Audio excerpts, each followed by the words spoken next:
उपयोग करके एमएलए चुनवा सकते हो, एमपी चुनवा सकते हो, अपनी सरकार बना सकते हो, अपनी सरकार चला सकते हो। सब कुछ संविधान में लिख दिया आप लोगों के लिए, सब कर दिया, आपको परोस कर दे दिया, आपको अमल करना है। रेडी करके ये एक प्लेट में परोस दिया, हाँ तो हमारा आदमी का जाओ पेट में, अपने से जाओ, तो अपने से पेट में कैसे जाएगा? अपने से पेट में तो नहीं जाएगा ना। ये जो परोस कर रखा हुआ है, इसके लिए हम लोगों को कोशिश करनी होगी। रेडी कर दिया सारा का सारा। तो हमारे लोगों ने क्या सोचा, बाबा साहब ने वोट देने का अधिकार दिया तो हम दे रहे भाई, दे रहे ना। किसको? पंडित जी को दे रहे, कांग्रेस वाले पंडित को दे रहे, बीजेपी के पंडित को दे रहे। अबे तेरे को ताकतवर बनाया, इस देश का हुक्मरान बनने की पूर्व शर्त है कि तुम्हारे पास वोट का अधिकार होना चाहिए। कोई ऐसा व्यक्ति है जिसको वोट का अधिकार ना हो, वो चुनाव लड़ सकता है? दुनिया में ऐसी कोई डेमोक्रेसी है? ऐसा कोई देश है जिसको वोट का अधिकार नहीं हो और वो चुनाव लड़ सकता है? दुनिया में ऐसा कोई देश उपलब्ध नहीं है जिसको वोट का अधिकार ना हो, वो चुनाव लड़ सकता है। वोट का अधिकार है तो लड़ सकता है, जीत सकता है, बहुमत हासिल कर सकता है, फिर सरकार बना सकता है, फिर सरकार चला सकता है। ये तो सब दे दिया ना, रेडीमेड करके, परोस करके दे दिया ना बाबा साहब अम्बेडकर के बाद। ये सब हमने दे दिया गया है, इस पर अमल करने का मामला है। हमारे लोगों को क्या लगता है कि बाबा साहब अम्बेडकर ने वोट का अधिकार दिया तो वोट देने का अधिकार दिया तो हम दे रहे, वोट दे रहे हैं। अरे उसको ये पता ही नहीं कि जब तू दूसरे को दे सकता है तो खुद अपने लोगों को भी तो दे सकता है। तो हमारा आदमी क्या कहता है को, हमारे चुनाव क्षेत्र में जो रिजर्व सीट एमएलए की है, जो रिजर्व सीट लोकसभा की है, उसमें हम हमारे ही तो आदमी को वोट देते हैं, सारे के सारे दलाल और बड़वे बन जाते हैं। ये जितने दलाल और बड़वे पॉलिटिकल रिजर्व सीट पर चुनकर जाते हैं, ये पूना पैक्ट की नाजायज औलाद है, गांधी की नाजायज औलाद है। ये पूना पैक्ट जो हमारे लोगों पर थोपा, गांधी ने थोपा ना, जबरदस्ती ने थोपा ना। अगर आज होता ना, गांधी उपवास करता मेरे खिलाफ, साले को 4 बार मरने देता। ऐसे मर जा सारे तेरे जिंदा रहने से क्या फर्क पड़ने वाला है? बाबा साहब अम्बेडकर ने अंग्रेजों से लड़ झगड़ कर हम लोगों के लिए सेपरेट इलेक्टोरेट का अधिकार लाया। तूने तो दिया नहीं, गांधी ने दिया नहीं। बाबा साहब अम्बेडकर ने अंग्रेजों से लड़ झगड़ कर अधिकार लाया, तो इनको अधिकार क्यों दिया जा रहा है अंग्रेजों के द्वारा? अरे गांधी ने इसके विरोध में आमरण अनशन किया,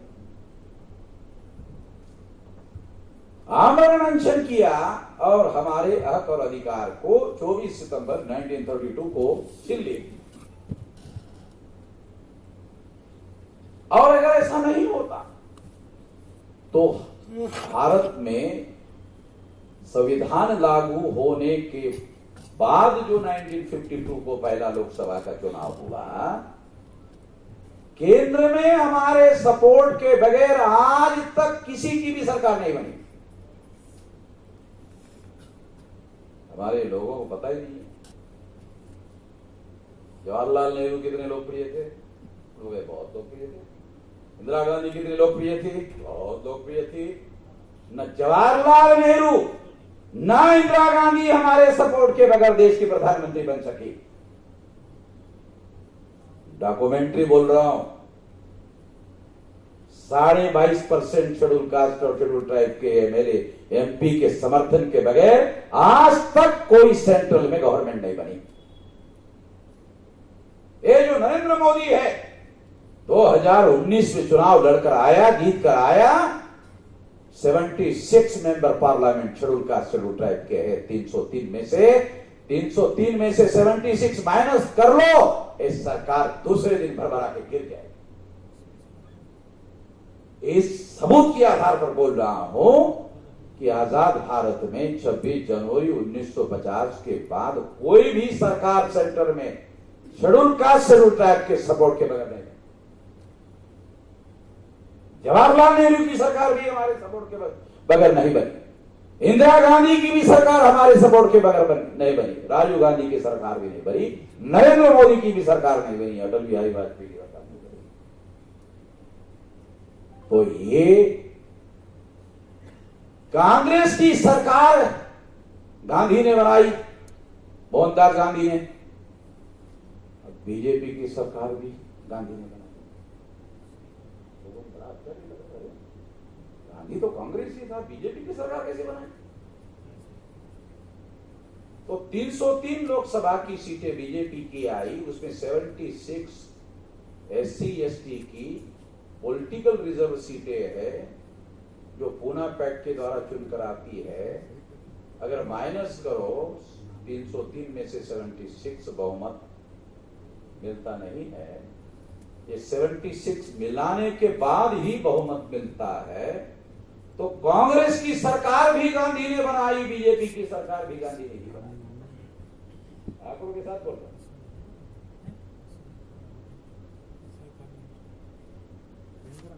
सबूतों के साथ बोल रहा हूं। तो कांग्रेस की सरकार ने कभी वर्ण व्यवस्था में हस्तक्षेप नहीं किया, कभी जाति व्यवस्था में हस्तक्षेप नहीं किया।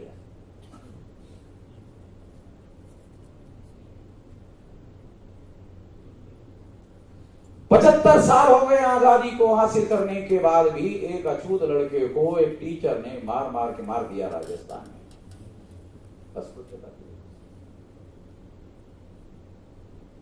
अस्पृश्यता का सिंपली कानून बना दिया और कोई हस्तक्षेप नहीं किया इसको खत्म करने का। ये दोनों के दोनों वर्ण व्यवस्था, जाति व्यवस्था, ये जो ब्राह्मणवादी व्यवस्था है, इसको बरकरार रखने वाले लोग, बरकरार रखने वाली पार्टियां,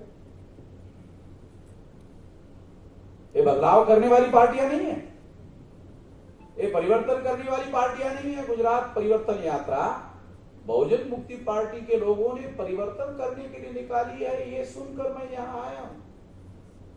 परिवर्तन में मेरा इंटरेस्ट है, बाकी किसी में इंटरेस्ट नहीं है। कौन एमएलए बनता है, कौन एमएलए नहीं बनता है, अगर वो परिवर्तन करने के लिए तैयार है तो हमारा इंटरेस्ट है। किसी को एमएलए एमपी बनाने में हमारा कोई इंटरेस्ट नहीं, हमारा इंटरेस्ट परिवर्तन में है। जब परिवर्तन होगा तो साधारण से साधारण SC ST OBC माइनॉरिटी के आदमी को भारत में फायदा होगा। पूना पैक्ट ने शेड्यूल कास्ट और शेड्यूल ट्राइब के दलाल और भड़वे पैदा किए, ऐसा बाबा साहब अम्बेडकर ने what Gandhi and Congress of untouchable नाम की किताब में लिखा। Gandhi and emancipation of untouchable में लिखा, लिखित है। स्टेट्स एंड माइनॉरिटी में लिखा, ये 3 किताबें हैं, लिखित है। रिजर्व सीट पर चुनकर आने वाले एमएलए और एमपी को बाबा साहब अम्बेडकर ने कहा ये दलाल है, भड़ुए। आप लोग क्या कहते हो एमएलए एमपी को? विधायक जी, सांसद जी, ये नहीं कहते हो हम लोग? विधायक जी, सांसद जी। अरे बाबा साहब अम्बेडकर कहते दलाल है, भड़वा है। अब आपको बोलने के लिए किस बात का डर है भाई? बाबा साहब अम्बेडकर ही कह रहे हैं, आपको दलाल भड़वा कहने के लिए क्या दिक्कत है? बाबा साहब ने लिख के रखा, किताबों के नाम भी दिया। उसको आप सांसद कहते हो, उसको आप विधायक कहते हो। जो हमारे ऊपर थोपी गई व्यवस्था है, पूना पैक्ट 24 सितंबर 1932 को, 2 तारीखें याद कर लो। बहुत खास बात बता रहा हूं आप लोगों को, गुजरात के लोगों को खास बात। खासतौर 17 अगस्त 1932 को बाबा साहब आम्बेडकर ने हम लोगों को ब्राह्मणों के गुलामी से आजादी दिलाई। तारीख जान रखो, ये तारीखों को अपनी आजादी का दिन मनाओ। 17 अगस्त 1932 सेपरेट डिलोक्टेड का दिन हासिल, जिस दिन बाबा साहब आम्बेडकर ने हासिल किया, वो आपकी आजादी का दिन है। गांधी ने तो 15 अगस्त 47 को आजादी दिलाई। अरे आप लोगों को बाबा साहब आम्बेडकर ने 17 अगस्त 1932 को आजादी दिलाई। और ब्राह्मणों के गुलामी से। ब्राह्मण लोग कहते थे ज्योतिराव फुले को, शाहू महाराज को, बाबा साहब को, कांग्रेस को शामिल होकर अंग्रेजों को भगाते हैं। बाबा साहब ने कहा चलो ठीक है, अंग्रेज को भगाते हैं, आने वाली सत्ता में हमारा क्या होगा। गांधी जी को बाबा साहब ने वर्धा में कहा, गांधी जी ठीक है अंग्रेज को भगा दे, आने वाले आजादी में हमारा कुछ होगा क्या, कुछ होगा, थोड़ा बहुत अधिकार होगा हमारा। बाबा साहब ने गांधी जी को वर्धा में थोड़ा बहुत होगा क्या हमारा, चलो ठीक है अंग्रेजों भगा देते हैं, वो जो आजादी आएगी उसमें कुछ होगा क्या हमारा। तो गांधी कहा कि वो आजादी मिलने के बाद देखें, ये मामला अभी नहीं है, अभी पहले इनको भगाने का है। तो बाबा साहब आम्बेडकर इस पर यकीन नहीं करते थे। वो ये जानते थे कि ये अंग्रेजों को भगाने का आंदोलन है, कोई परिवर्तन करने का आंदोलन नहीं है। अंग्रेज नाम का विदेशी चला जाएगा, ब्राह्मण नाम का विदेशी भारत का हुक्मरान हो जाएगा, सारा बदलाव क्या होगा, परिवर्तन क्या होगा, नहीं होगा, ये पहले से जानते थे। और इसीलिए 26 जनवरी 1950 को जब संविधान लागू हुआ, तो संविधान लागू होने के बाद पहला चुनाव हुआ, तो पंडित जवाहरलाल नेहरू ने 3.5% ब्राह्मणों को 60% टिकटें दी, 47% ब्राह्मण चुनवा कर लाए। लोकसभा सेक्रेटेरिएट का आंकड़ा बता रहा हूं, इलेक्शन कमीशन का आंकड़ा बता रहा हूं, वेरीफाई कर लेना, उसके बाद मान लेना। कह रहा हूं सुन लो, और इलेक्शन कमीशन के रिकॉर्ड में जाके वेरीफाई कर लो कि वामन मेश्राम जो बोल रहा है डाटा बराबर है कि नहीं। और इस तरह से अंग्रेज जाने के बाद अंग्रेजों की जगह ब्राह्मणों ने ले ली। तो अंग्रेज नाम का विदेशी चला गया और ब्राह्मण नाम का विदेशी हुक्मरान हो गया। क्या बदलाव हुआ, एक विदेशी चला गया, दूसरा विदेशी आ गया। लिखित संविधान है, अमल नहीं होने दिया अभी तक। कांग्रेस के ब्राह्मणों ने लिखित संविधान है, अभी तक होने नहीं दिया, अमल नहीं होने दिया। तो ये जो 17 अगस्त 1932 है, ये हमारे आजादी का दिन है, हमारे आजादी का दिन। गांधी के आजादी का दिन, उनके चेलों के आजादी का दिन 15 अगस्त 47। ध्यान रखो, आजादी का दिन अगर मनाना है तो 17 अगस्त 1932 को मनाओ। दूसरा 24 सितंबर 1932 दोबारा गुलामी का दिन, जो गांधी ने हमारे को 24 सितंबर 1932 को शेड्यूल कास्ट और शेड्यूल ट्राइब पर गांधी ने जबरदस्ती पूना पैक्ट थोपा। बाबा साहब आम्बेडकर को धमकी दी कि अगर तुम मेरी बात नहीं मानते हो तो मैं जान दे दूंगा। गांधी जी की अहिंसा साली बड़ी अजीब थी। वो क्या कहते थे, तुम मेरी बात मानते नहीं मानते, मैं तुमको गोली से मार दूंगा, ऐसा नहीं बोले, मैं अपने को खत्म कर दूंगा और तुम्हारा नाम लिख दूंगा कि ये आम्बेडकर की वजह से मर गया। किस्म की सारी गांधी की अहिंसा, ऐसी अहिंसा, साला पाखंड की भी सारी मर्यादा होनी चाहिए। गांधी की जैसा पाखंडी आदमी, तो मैंने अभी शब्दकोश से, डिक्शनरी से पाखंड शब्द हटा दिया, उसके जब गांधी डाल दिया। गांधी मीन्स पाखंड, पाखंड मीन्स गांधी। गांधी शब्द का अर्थ ही पाखंड है। पाखंड सुनता गुजराती में, चल ठीक ठीक।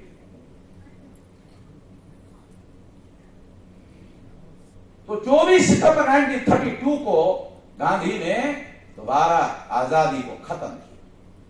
ये मेमोरी याद रहना चाहिए हमारे लोगों को। जो हमारे और हमारे एमएलए को गुलाम बनाया, हमारे एमपी को गुलाम बनाया, हमारे संसद में, विधानसभा में किसी शेड्यूल कास्ट शेड्यूल ट्राइब को बोलने की आजादी नहीं है। अरे हमारे को तो है ही नहीं, सारे एमएलए एमपी को आजादी नहीं बोलने। संसद में बाबा साहब आंबेडकर ने अपना अनुभव बताया। क्या बताया? अपने एससी एसटी के मेंबर पार्लियामेंट के बारे में क्या बताया? They are opening their mouth only for yawning. वो केवल जमाई देने के लिए मुंह खोलते हैं, अन्यथा मुंह भी नहीं खोलते, बोलते ही नहीं है। मैं तो कहता हूं जमाई देना नेचुरल कॉल नहीं होता तो सारे इसके लिए भी मुंह नहीं खोलते। ऐसा बंद करके जमाई दे, मगर वो नेचुरल कॉल है, मुंह खोल के ही जमाई देना पड़ता है। क्या बोलते भाई? बगास बगुसा, क्या बगासू बगासू। थोड़ा बहुत गुजरात में आते आते मुझे थोड़ा गुजराती का शब्द याद रहता है।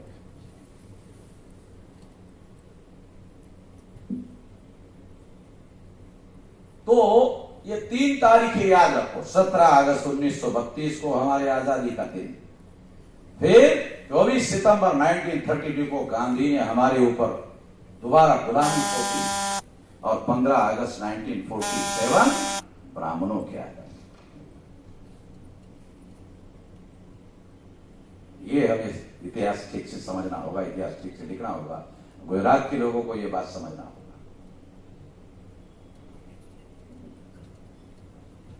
आज ओबीसी की जातीय आधार गिनती नहीं हो रही है। अगर किसी ने मुझे पूछा, मेश्राम जी एक आदमी का नाम बताओ जिसकी वजह से ओबीसी की जातीय आधारित गिनती नहीं हो रही है, तो उस व्यक्ति का नाम है मोहनदास करमचंद गांधी। ओबीसी के लोग अभी भी गांधी के मोह माया में फंसे हुए हैं। ओबीसी के लोग गांधी के मोह माया में फंसे हुए हैं।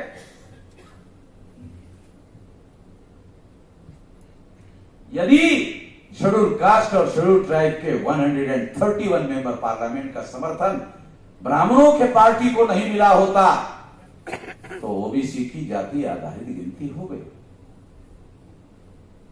तो ये शैतानी तो गांधी ने की, ये शैतानी का काम तो गांधी की वजह से हुआ। इसका मतलब है गांधी की वजह से ओबीसी की जाति आधारित गिनती नहीं हो रही है। कितने ओबीसी के लोगों को ये ऐतिहासिक विश्लेषण, हिस्टोरिकल विश्लेषण, डॉक्यूमेंट्री एविडेंस के आधार पर बता रहा हूं। कोई है माइकल लाल भारत में जो मेरे से बहस कर सकता है? मुझे क्यों नहीं बुलाते टीवी वाले? अरे दुनिया भर के नालायक से नालायक लोगों को टीवी पर बुलाया जाता, मुझे बुलाता है टीवी वाला? बुलाता है? एंकरिंग के मुंह पर फेंक के मारूंगा सारी तारीफों के साथ।